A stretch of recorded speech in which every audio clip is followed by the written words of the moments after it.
नमस्कार। मैं Shashi Kumar Keswani, Indian observer के लिए। पूरी दुनिया कोरोना से परेशान है। साथ ही साथ में सारी इंडस्ट्री, सारा बिजनेस जो है लड़खड़ाया हुआ है। पूरी दुनिया की अर्थव्यवस्था लड़खड़ाई हुई है। इसके साथ साथ ही होटल इंडस्ट्री भी लड़खड़ाई हुई है। जिस तरह से आज लोगों का बाहर आना जाना घर से बंद हो गया है, उस तरह से आने वाले समय में लगता नहीं है कि कोई जल्दी कुछ इसमें हो पाएगा। इसमें एक लंबा समय लग जाएगा।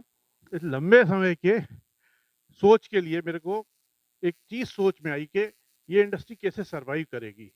जो ये इंडस्ट्री हिंदुस्तान में फल फूल चुकी थी बहुत अच्छी तरह से, आज वो लड़खड़ाई हुई है। सरकार का कभी सहयोग नहीं रहा। लोग आज भी विदेश जाने का ज़्यादा सोचते हैं, बजाय इसके कि इस देश में कुछ किया जा सके, देश के हित में सोचा जा सके कि ये देश इतना बड़ा है कि इसको कभी घूमा नहीं जा सकता।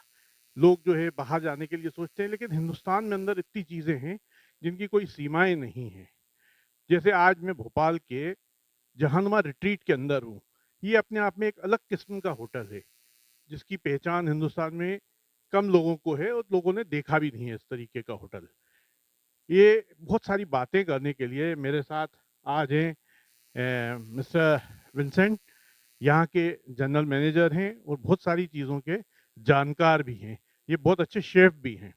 विंसेंट, स्वागत है आपका ऑब्जर्वर में। Thank you sir. Thank you very much and welcome. Hotel hotel industry किस दौर से गुजर रही है वो बताएं आप। आई थिंक ये काफ़ी डिफ़िकल्ट टाइम है होटल्स के लिए। आपने सुना ही होगा काफ़ी सारे एम्प्लॉयज़ ले ऑफ किए गए हैं। थैंकफुली भोपाल में I don't think so major ज़्यादातर होटल्स ने वैसा किया है, बट अराउंड द कंट्री हमने सुना हुआ है कि काफ़ी ले ऑफ्स हुए हैं इन terms of employees. But I think now is a time जहाँ इंडियंस फोकस कर सकते हैं इंडियन टूरिज्म या डोमेस्टिक टूरिज्म के ऊपर इंस्टेड ऑफ गोइंग अब्रॉड। जो ये डिफिकल्ट टाइम्स हैं उसको निकालने के लिए, and I think no one else is to be blamed for this. ये सिचुएशन हम सब पे आई है, तो हमें इसको मिलके ही इसके साथ लड़ना पड़ेगा। मेरी सोच ऐसा भी काम करती है कि इसके ऊपर एक टैक्स रिबेट होना चाहिए। जिस तरीके से आप मेडिकल के खर्च करते हैं तो सरकार उसमें कुछ छूट देती है। सरकार अगर ऐसा कुछ करे तो उसमें कुछ फ़ायदा होगा इंडस्ट्री को। और मेरे को लगता है लोगों को हिंदुस्तान में घूमना ज़्यादा बेहतर है, बजाय बाहर घूमने के। इतने खूबसूरत नज़ारे हैं इस देश में कि आपका क्या सोच है इसमें। बिल्कुल सर, आपने बहुत सही कहा है, क्योंकि आई थिंक अगर आप मुझसे खुद से भी पूछोगे तो मैंने भी पूरा इंडिया देखा नहीं है। आई एम श्योर बहुत सारे ऐसे लोग हैं जो इंटरनेशनल ट्रैवल कर चुके हैं, who pride on going international.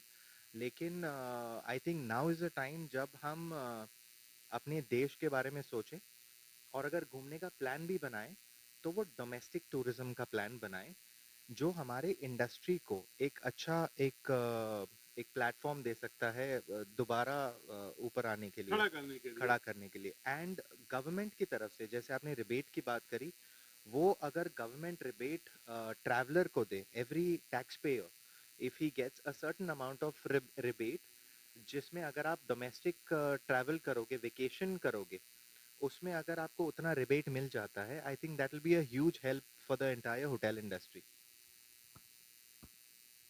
which आज इस which needs a serious thought. अगर वो हो जाए, it will be very good, I think, for the industry. आज हिंदुस्तान के होटलों में जिस तरीके की साफ सफाई, वहाँ की सैनिटाइजेशन होता है, ऐसा दुनिया में और कहीं शायद नहीं होता। ये जिस तरीके से मैं पिछले 3 दिन से यहाँ पे देख रहा हूँ, या दूसरे होटल्स भी देखे हैं, जिस तरीके से काम कर रहे हैं, कम लोगों के अंदर अच्छा काम कर रहे हैं, वो अपने आप में एक उपलब्धि है यहाँ की होटल इंडस्ट्री की। क्या कैसे काम करते हैं इतने कम लोगों में? सब तरह का खाना देते हैं आप, इंडियन, चाइनीज, कॉन्टिनेंटल, सारी चीज़ें। और दूसरी बहुत सारी चीज़ें करते हैं। साफ सफाई, मेंटेनेंस बहुत बढ़ गया है, सैनिटाइजेशन बहुत बढ़ गया है। डेफिनेटली, क्योंकि बिकॉज हमें गेस्ट को तो सेफ रखना ही है, लेकिन हमारे स्टाफ को भी सेफ रखना हमारे लिए बहुत ज़रूरी है। तो हम ये कोशिश करते हैं कि जितने भी हमारे स्टाफ हैं उनको भी हम सेफ रखें, इन टर्म्स ऑफ ट्रेनिंग देम, उनको एडुकेट करना कि घर पे वो हैंड वॉशिंग करें, कितने टाइम के लिए करें, सैनिटाइजर्स यूज़ करें, पर्सनल हाइजीन, और even their movement in the city, they have to wear mask, mask को भी घर जब जाएं तो उसको वॉश करें, इमीडिएटली सोप वाटर में डाल दें. सो ट्रेनिंग्स एक पार्ट है. Second is of course you get the right kind of product. Right company में इन्वेस्ट करें in terms of buying sanitisers, chemical products. अगर आप क्योंकि there are lot of fake things as well that are in the market, you know, लोग फायदा उठा देते हैं इस चीज़ का. तो try and invest in a good company, in good products. हाँ, थोड़ा सा खर्चा होगा but then you will be safer. these are things that we do. Apart from that, बहुत सारे processes change हुए हैं.